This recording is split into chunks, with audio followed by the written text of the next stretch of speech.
Good day, Padawans. Recall in previous topics, we have always done our calculations and discussion under the standard condition. The standard conditions for electrochemistry mean that the temperature is at 25 degrees Celsius. All solutions used in the half cells have a concentrations of 1 molar, and all gases used are at a pressure of 1 atm. However, if any of the condition above is changed, the reduction potential of a redox reaction will also change. These changes are usually very small. Let's do a bit of a revision from LU4. Given a reversible redox reaction, the reaction quotient, or Q, can be calculated using the formula shown. Pure solids and pure solvent are excluded from the reaction quotient. Now, here is an additional important note. Previously in LU4, we separate the calculations using concentration and pressures by using different reaction quotients, QC and QP respectively. However, both pressure and concentration can be included in the same reaction quotient, provided that the pressure is expressed in atm and concentration is expressed in molar. When the value of Q calculated is equal to the value of the equilibrium constant K, the reaction is said to be in a dynamic equilibrium. Remember also that when K is much larger than 1, the equilibrium position lies to the right. And when K is much smaller than 1, the equilibrium position lies to the left.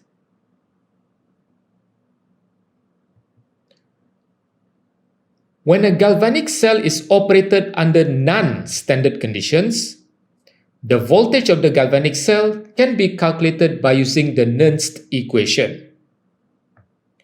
Of all the values needed in the Nernst equation, 2 are constants. They are the real gas constant and the Faraday's constant. For the real gas constant R, we must use this specific value of 8.314 joule per Kelvin per mole. The Faraday's constant, F, has a value of 96,500 coulomb per mole. Notice also that the E cell calculated in the Nernst equation does not have the degree sign, since we are calculating the voltage at non-standard condition. The E0 or standard voltage is used in this calculation. And finally, just by looking at the equation, if the value of Q is equal to 1 or if ln Q is equal to 0, then the voltage of the cell will be equal to the standard voltage.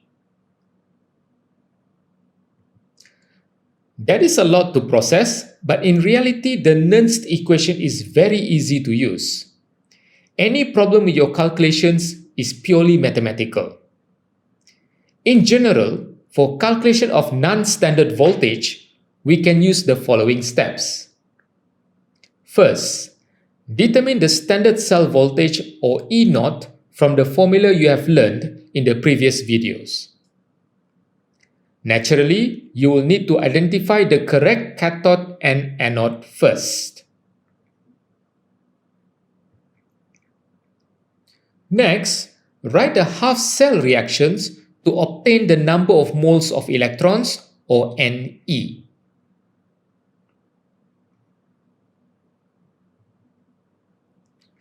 From the redox half reactions, you can now obtain the number of moles of electrons transferred between the anode and cathode. To get this value, you must make sure that the number of electrons in both the anode and cathode half cells are equal. If they are not equal, you must multiply the half cell with a smaller number of electrons to obtain the same number of electrons with the other half cell. The reaction quotient, Q, can be written and calculated from the overall balance equation. Now, do not worry if you are lost. We will look at an example soon. Finally, we can substitute the E0 value, the NE value, and Q value calculated earlier into the Nernst equation. Let us now try an example. Read the question before we proceed.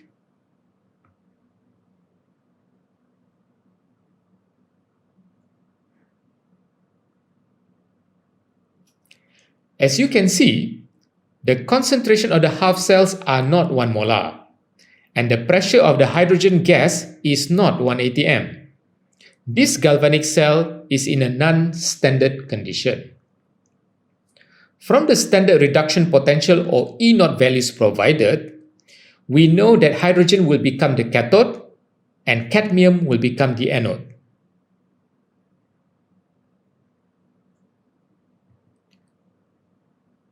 We can now calculate the standard voltage of this cell as shown.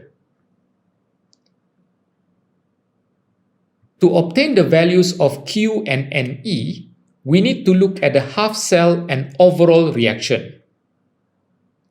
From the half cell reaction, we can see that 2 moles of electrons are transferred from the anode to the cathode. Therefore, Ne is equal to 2. Once again, if the number of electrons in the anode and cathode half reactions are not the same, multiply the half reactions to ensure that the moles of electrons released from the anode is equal to the moles of electrons received by the cathode.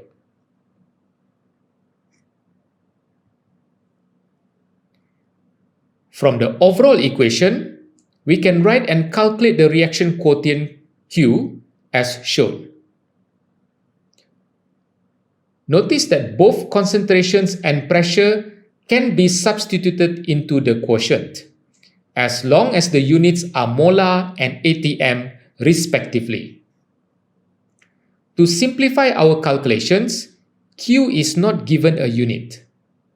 There is a valid explanation behind this, but it is beyond our syllabus and it will blow your mind.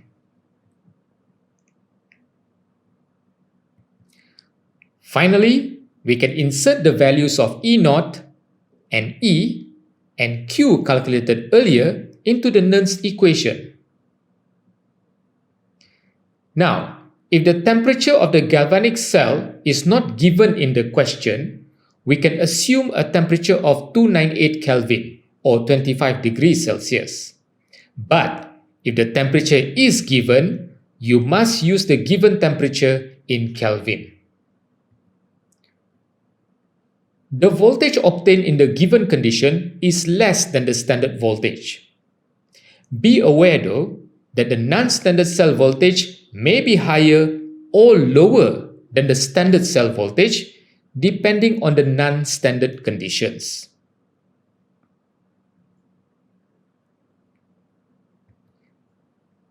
Now, let's check your understanding of this topic. Solve the exercise shown. Please pause this video as you attempt the question.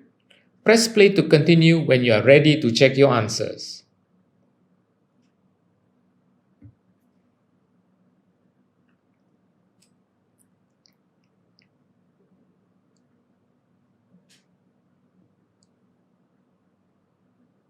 Ready?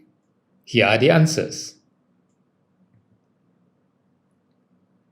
To calculate the standard voltage in question A, you must first determine the anode and cathode. Since silver has the higher E0 value, it will become the cathode. The two half reactions for questions B1 can now be written as shown. For question B2, adding the two half reactions will give you the overall reaction. From the half reactions, the Ne exchanged between the anode and cathode is 2 moles.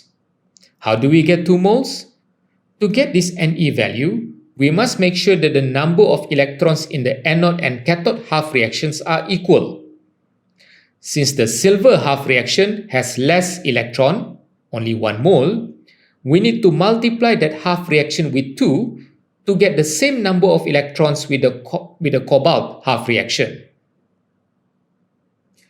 When the value of number of moles of electrons in both half reactions are equal, we take that value as the Ne. To calculate the reaction quotient Q in question B4, we need to write the Q expression based on the overall reaction. Finally, plug in the values of E0, Ne, and Q into the Nernst equation to obtain the cell voltage. The temperature is taken as 298 Kelvin since no temperature information is given in the question. Voltage is usually written to 2 decimal places since the E0 values from the standard reduction potential table are also given in 2 decimal places.